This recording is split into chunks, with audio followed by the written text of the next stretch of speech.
એટલે ડૉક્ટર આપના જવાબ પછી લગભગ પંચકર્મ સારવાર વિશે તો અમારા વ્યુઅર્સને જાણકારી મળી ગઈ હશે કે શું છે, પરંતુ આ જે સારવાર છે પંચકર્મની એ કેવી રીતે કરવામાં આવે છે અને એ કર્યા પછી દર્દીને શું લાભ થતો હોય છે?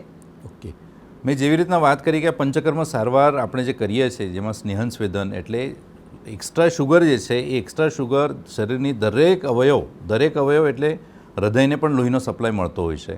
એ હૃદયને સપ્લાય કરવાવાળી જે નળીઓ છે એ નળીઓમાંથી આપણી એક્સ્ટ્રા શુગર પાસ થતી હોય.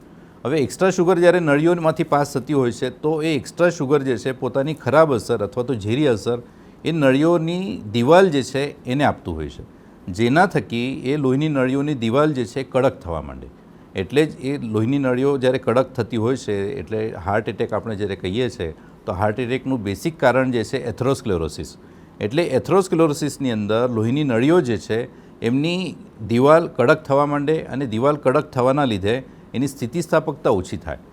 સરવાળે સ્થિતિસ્થાપકતા ઓછી થવાના લીધે એની અંદર પ્લાક જમા થતા હોય છે, બ્લોકેજ ઊભા થતા હોય છે અને સરવાળે હૃદયને લોહીનો પુરવઠો અને સાથે સાથે ઓક્સિજનનો પુરવઠો ઓછો પડતો હોય. એટલે જ્યારે હૃદયની ડિમાન્ડ જ્યારે વધી જાય ઓક્સિજનની અને પોષક તત્વોની, તો એવા સમયે એને લોહીનો સપ્લાય અને ઓક્સિજનનો સપ્લાય ઓછો પ્રમાણમાં મળે, જેના લીધે આપણે કહીએ છીએ કે હાર્ટ એટેક આવતો હોય છે. તો માધવભાગની જે આપણે ટ્રીટમેન્ટ કરીએ છીએ એની અંદર હૃદયનું સ્વાસ્થ્ય સારામાં સારું આપણે લાભાન્વિત કરી શકીએ છીએ. જે લોહીની નળીઓ કડક થયેલી હોય છે એ નળીઓનું સ્વાસ્થ્ય પણ આપણે સુધારી શકીએ છીએ. એ બ્લોકેજનું પ્રમાણ જે છે બ્લોકેજનું પ્રમાણ પણ આપણે ઘટાડી શકીએ છીએ. એટલે સરવાળે હૃદયને આપણે સારામાં સારા રિઝલ્ટ આપી શકીએ છીએ.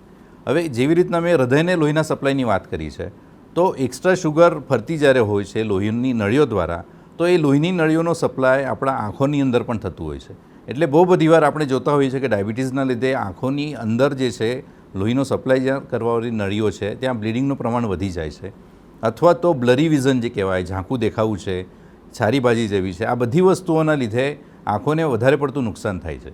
જ્યારે આપણે શુગરને કંટ્રોલમાં કરીએ છીએ, આયુર્વેદિકની પંચકર્મ સારવાર જ્યારે કરીએ છીએ, પંચસૂત્રી કાર્યક્રમ આપણે ફોલો કરીએ છીએ, ત્યારે શર્કરાનું પ્રમાણ આપણે આરામથી ઘટાડી શકીએ છીએ.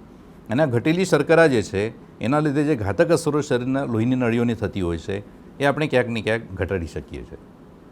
એટલે ટૂંકમાં કહેવાનો હું પ્રયત્ન કરીશ કે ડાયાબિટીસની અંદર એક્સ્ટ્રા શુગરના લીધે જેમ કે આંખે ઝાંખું દેખાવું છે, અથવા તો પગની અંદર જ્યારે ખાલી ચડી જતી હોય છે, ડાયાબિટીક ન્યુરોપેથી જેને આપણે કહીએ છીએ, તો એવા કિસ્સાની અંદર પણ આ બધા લક્ષણોની અંદર આપણે સારામાં સારા રિઝલ્ટ મેળવી શકીએ છીએ. એટલે પંચકર્મ સારવાર દ્વારા આપણે આ બધા રિઝલ્ટ સારા મેળવી શકીએ.